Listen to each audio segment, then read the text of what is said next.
Kasus Subang terkini, Yosef mengakui ada noda darah di kaos yang dipakainya. Darah apa? Ini yang menjadi pertanyaan. Mari simak videonya. Memasuki bulan ke-11, kasus pembunuh ibu dan anak di Subang, Jawa Barat atau juga dikenal dengan kasus Subang sampai saat ini masih menjadi misteri. Publik terus menunggu, berharap dan menebak-nebak siapa kiranya yang akan menjadi tersangka di kasus Subang yang menghebohkan itu. Kasus pembunuh ibu dan anak di Subang atau kasus Subang yang menewaskan Tuti Suhartini, ibu, dan Amalia Mustika Ratu alias Amel, anak, terjadi pada tanggal 18 Agustus tahun 2021 yang lalu. Yosef kaget mendapati rumah berantakan dan penghuni rumah tidak ditemukan. Yosef bergegas menuju kantor polisi untuk melapor.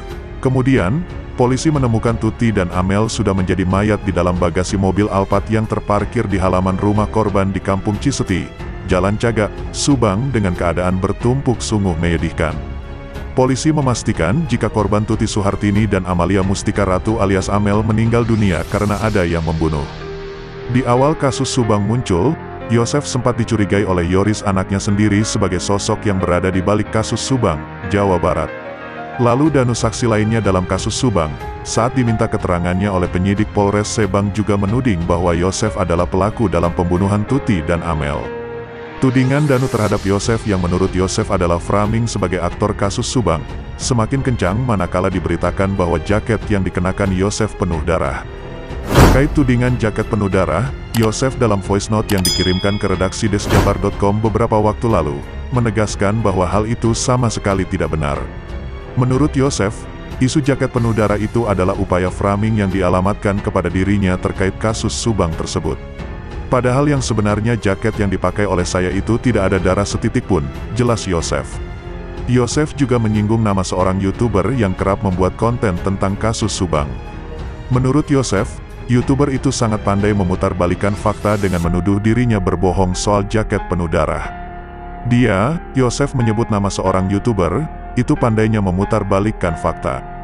Dia katakan saya berbohong, tidak berbohong, saya menceritakan sebenarnya.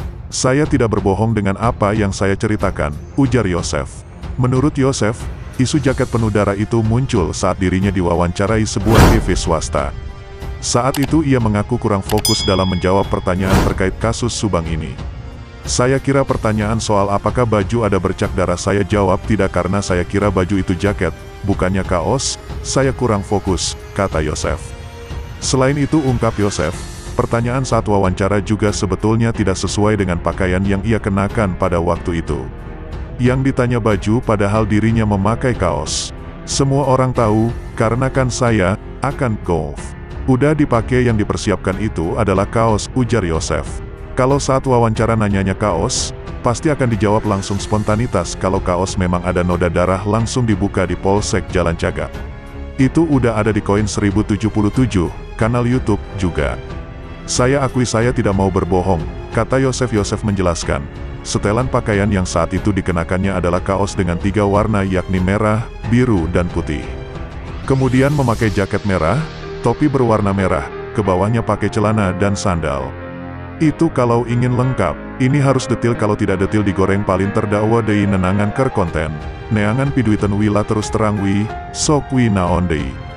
Jadi saya ingin perjelas semua saya ingin kemukakan, kata Yosef dengan nada emosi. Karena yang di framing itu jaket banyak darahnya, di akhir voice note yang dikirimkan ke redaksi desjabar.com Yosef kembali menegaskan bahwa jaket yang dipakainya tidak ada darahnya sedikit pun. Terus terang yang saya pakai jaket itu tidak ada darahnya setitik pun. Jaket itu setelah datang dibuka langsung disimpan di atas kursi, di Polsek Jalan Cagak, tegas Yosef. Namun diakui oleh Yosef, jika kaos yang dikenakannya dan dibuka di Polsek Jalan Cagak setelah BAP, memang ada noda darahnya. Sekali lagi tidak ada darah setitik pun pada jaket yang dipakai, waktu itu. Kalau kaos, itu betul saya buka di Polsek setelah BAP. Itu memang ada noda darah, kata Yosef tanpa menyebut noda darah apa yang ada di kaos itu. Bagaimana menurut kalian? Masukkan komentar Anda di kolom komentar. Sekian informasi yang dapat kami sampaikan, semoga bermanfaat. Terima kasih.